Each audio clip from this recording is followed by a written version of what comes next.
مومنو، اگر تم کافروں کا کہا مان لوگے تو وہ تم کو الٹے پاؤں پھیر کر مرتد کر دیں گے، پھر تم بڑے خسارے میں پڑ جاؤ گے۔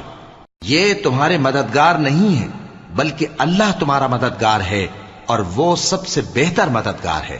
ہم ان قریب کافروں کے دلوں میں رعب بٹھا دیں گے کیونکہ یہ اللہ کے ساتھ شرک کرتے ہیں جس کی اس نے کوئی بھی دلیل نازل نہیں کی، اور ان کا ٹھکانہ دوزخ ہے، وہ ظالموں کا بہت برا ٹھکانہ ہے۔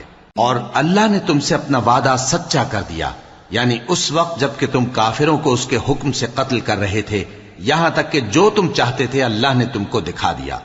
اس کے بعد تم نے ہمت ہار دی اور پیغمبر کے حکم کی تعمیل میں جھگڑا کرنے لگے اور تم نے اس کی نافرمانی کی۔ بعض تو تم میں سے دنیا کے طلبگار تھے اور بعض آخرت کے طالب۔ اس وقت اللہ نے تم کو ان کے سامنے سے ہٹا دیا تاکہ تمہاری آزمائش